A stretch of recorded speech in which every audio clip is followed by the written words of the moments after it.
शिळा भात व वरण राहिले, काय करायचा हा प्रश्न पडला आहे. तर बघा ही रेसिपी. त्यापासून आपण असा भन्नाट चवीचा एक छान असा पराठा बनवतो आहे. हा जर बनवला तर तुम्ही परत परत बनवून खाल. त्यासाठी आपण एक कांदा घेतला आहे, तो आपण बारीक चिरून किंवा किसून घेऊ शकतो.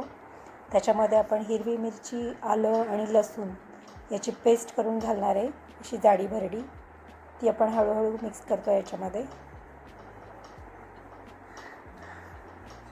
याच्यामध्येच रात्रीचं शिल्लक राहिलेलं वडं, हे साधारण पाववाटी आहे, आणि तेवढाच भात शिल्लक राहिला होता पाववाटी, तो पण आपण ह्याच्यामध्ये टाकला आहे.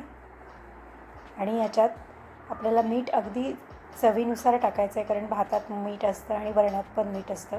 आणि त्याच्यात बसेल एवढी कणिक घालायची आपल्याला, लागेल तशी कणिक आपण घालून मळून घ्यायचं पीठ.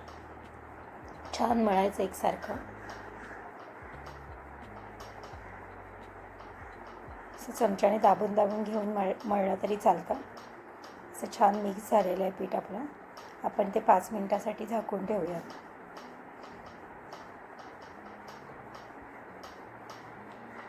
आता 5 मिनटं झालेली आहेत. आपण या कणकेचे असे छान एकसारखे छोटे छोटे 5 गोळे करून घेणार आहे. साधारण 5 पराठे होतात एका पाववाटीवर, आणि पाववाटी भात शिल्लक असेल तर. आणि याच्यामध्ये कोथिंबीर पण भरपूर घालायची, म्हणजे खूपच छान चव येते याला. आणि असं अलगदपणे हे लाटून घ्यायचं आहे आपल्याला. आपण हा रेक्टँगल शेपमध्ये लाटणार आहे. असं थोडंसं तेल लावलं आहे, त्याच्यावरती कणिक भुरभुरली आहे, आणि असे फोल्ड करून घेतो आहे.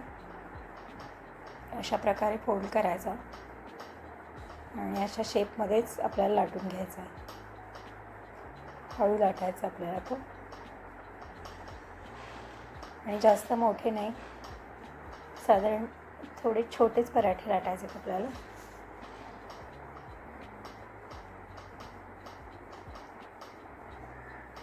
गरम तव्यावर आपण टाकला आहे पराठा आता, आणि आपल्याला छान तो असा दोन्ही बाजूनी मस्त शेकून घ्यायचा आहे. असा दाबून दाबून पराठा भाजून घ्यायचा, म्हणजे छान तो भाजला जातो.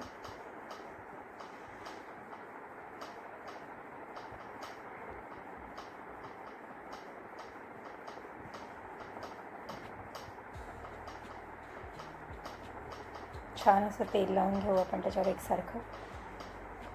खमंग होतात तेलाने पराठे एकदम. तुम्ही तूप पण लावू शकता किंवा बटर पण लावू शकता.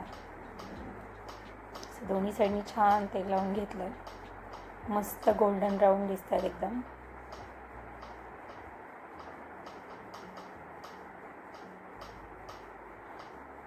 मस्त पराठा तयार झाला आहे आपला.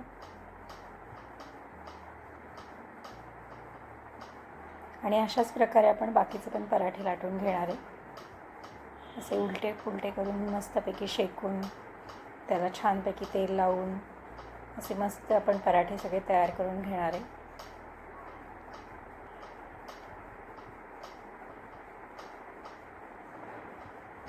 तयार आहेत आपले मस्त असे गोल्डन ब्राऊन पराठे. एकदम खूप खमंग लागतात आणि एकदम मस्त चव लागते याची. तुम्ही नक्की करून बघा ही रेसिपी, तुम्हाला नक्की आवडेल, आणि कमेंटमध्ये मला नक्की कळवा.